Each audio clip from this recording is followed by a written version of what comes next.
Thanks.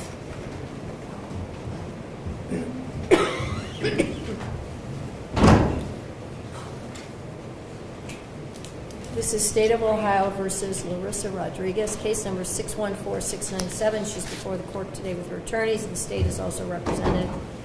The defendant has previously entered pleas of guilty to count 1, a felony of the 3rd degree, count 2, a felony of the 3rd degree, count 3, a felony of the 4th degree, and count 4, a felony of the 3rd degree. The court has received and reviewed the sentencing memorandums as well as the PSIs. I'm prepared to pass sentence. The state is present. Would you like them to go first, or do you want to go first? I would defer to the state, yes. Mr. Meyer? Thank you, Your Honor. Just like the co-defendant in this case, we have filed the sentencing memo and made what we believe are the relevant points, although I would add one fact that I did not include in that memo. The state has evidence that defendant Rodriguez also used money from the sale of her EBT card to buy gas and to facilitate visits to her boyfriend, who at the time was in prison in Medina County. So she was using the EBT money for personal expenses.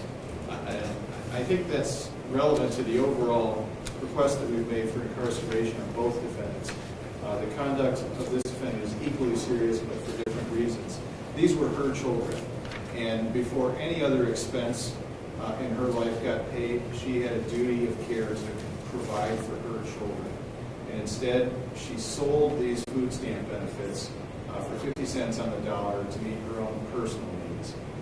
This came to light when one of her own children was murdered and buried in her backyard, and as the court has indicated already, most likely would continue into the future had this not been uncovered through the homicide investigation. So again, Your Honor, for the reasons we've outlined in our sentencing memorandum, this is extremely egregious conduct. Children were harmed as a result of these offenses, and the state submits that prison is an appropriate punishment, and probation would truly demean the seriousness of these offenses. Thank you. Mr. Standard? Thank you, Your Honor. May it please the court. I have read the pre-sentence report. It does appear to be accurate. Your Honor, the defendant has admitted her guilt, and she stands ready to accept the punishment that the court deems appropriate at this time, and I thank the court. Would you like to speak? You don't have to. If you don't want to, it's up to you. Mm-hmm. So in your case, you are the parent who's receiving the benefits. And as I just said to Ms. Caraballo, many people get up every single day in this county and go to work, barely make it, do everything they can to feed their children. They pay taxes, and their money that's taken from them for taxes is given to people like you who are doing less, are less fortunate. And then for you to turn around, make a deal with somebody to take this money and use it for whatever you wanted to personally at the expense of your children is really not only not understandable to me, but it's an affront to everybody in this county who works and helps support those who are less fortunate. It's a slap in the face. You're not entitled to this money. This money was for your children, and you used it for yourself. I don't know that I've seen somebody quite this selfish when it comes to their children and the stealing of food stamps. I've had people in front of me that have stolen food stamps, but it's been more of a situation where they had food stamps, they weren't working, they got a job, and there's problems with when they notified somebody. But this is egregious. You had an intent here to bypass the system. I do think a prison term is appropriate, therefore your sentence is as follows. Count 1, felony of the 3rd degree, 3 years in prison.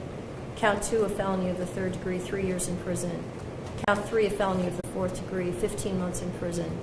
Count 4, a felony of the 3rd degree, 3 years in prison.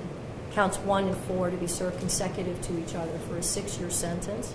Counts 2 and 3 to be served concurrent to those sentences previously imposed. You're subject to post-release control on each count for up to 3 years. If you violate the conditions of post-release control, the parole board must impose an additional prison term for up to 1/2 of the term that I've imposed. Fines, fees, and costs are waived as you remain indigent and are still a prisoner in the county jail due to your other case. You are subject to restitution order, joint and several with your co-defendant, your amount being $5,029, payable to the Ohio Department of Jobs and Family Services. Any questions from the state? No, yes. Any questions from the defense? No, Your Honor, thank you. Thank you.